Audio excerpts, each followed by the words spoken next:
Vamos a utilizar una simulación con un circuito virtual para explicar las magnitudes eléctricas.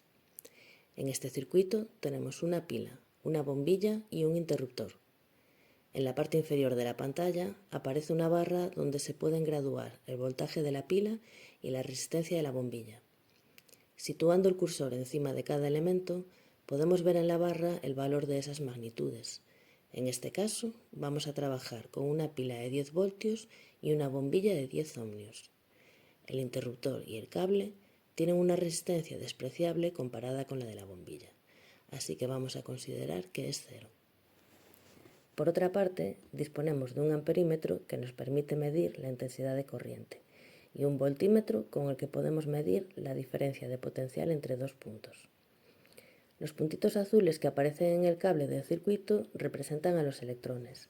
En este momento, el interruptor está abierto y podemos observar que los electrones no se mueven. Para que se muevan, los dos bornes de la pila deben estar conectados entre sí por el cable conductor. De ese modo, los electrones saldrán del borne negativo y se desplazarán por el cable hacia el borne positivo atraídos por este. La intensidad de corriente es la cantidad de electrones que atraviesa un punto del circuito por segundo. Si en este momento conecto el amperímetro a cualquier punto del circuito, marca 0, ya que si los electrones no se mueven, ninguno atraviesa el punto donde he colocado el amperímetro.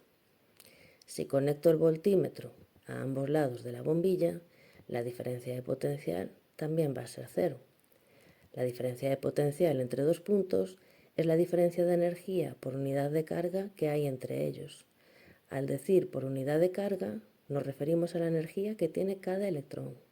Pero como este es muy pequeño, en el Sistema Internacional de Unidades utilizamos la energía que tiene un paquete de más o menos 1 trillón de electrones. La carga de ese paquete es 1 coulomb y la energía de ese paquete sería 1 voltio. Bien, pues entre dos puntos cualesquiera del cable, o a ambos lados de la bombilla, podemos ver que la diferencia de potencial es 0, es decir, que la energía de los electrones es la misma en los dos puntos donde hemos colocado el voltímetro. Sin embargo, si medimos la diferencia de potencial entre los bornes de la pila, da 10 voltios. ¿Por qué? Porque a diferencia de los demás elementos del circuito, la pila es un generador, un elemento que proporciona energía a los electrones. Esos 10 voltios son la energía por unidad de carga que los electrones reciben al pasar por la pila. Así que los electrones que están en el polo negativo ya han ganado esa energía y tienen 10 voltios más que los electrones que están en el borne positivo y aún no han atravesado la pila. Esta energía por unidad de carga que proporciona la pila es lo que llamamos fuerza electromotriz y coincide con la diferencia de potencial entre sus extremos. Cuando cerramos el interruptor, los electrones empiezan a moverse. Fíjate en que el número de electrones que salen de la pila por segundo es el mismo que el número de electrones que entran. Y lo mismo ocurre en cualquier otro punto de este circuito, ya que los electrones solo tienen un camino posible por el que ir. Podemos colocar el amperímetro en cualquier punto y comprobamos que la intensidad es la misma en todos ellos, en este caso, 1 amperio.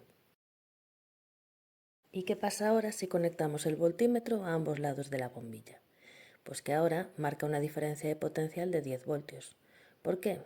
Porque los 10 voltios de energía por unidad de carga que tenían los electrones los están perdiendo en la bombilla, convirtiendo esa energía eléctrica que les dio la pila en energía luminosa.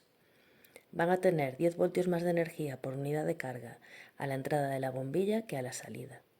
O sea, que los electrones pasan por la pila y ganan energía. Luego pasan por la bombilla y gastan toda la energía que llevaban convirtiéndola en luz. Para poder seguir manteniendo la bombilla encendida, tienen que volver a pasar por la pila para reponer su energía. Cuando se agote la energía de la pila, la bombilla dejará de encenderse aunque el circuito esté cerrado. Vamos a ver por último qué significa la resistencia. La resistencia es una magnitud que mide la oposición al paso de corriente que presenta un elemento de un circuito, es decir, mide lo difícil que es para los electrones pasar por ese elemento. Esta bombilla tiene una resistencia de 10 ohmios. Si aumentamos su resistencia en la barra inferior, vemos que los electrones se mueven más despacio porque les cuesta más pasar por la bombilla. La fuerza electromotriz que proporciona la pila sigue siendo la misma, 10 voltios, y también la diferencia de potencial que tienen los electrones a ambos lados de la bombilla. pero la intensidad de corriente es más pequeña. Pasan menos electrones por segundo por la bombilla, por eso la bombilla alumbra menos. Es decir, las magnitudes eléctricas están relacionadas, ya que si cambio una, la resistencia en este caso, se produce un cambio en otra, la intensidad. Pero eso lo veremos en el siguiente vídeo.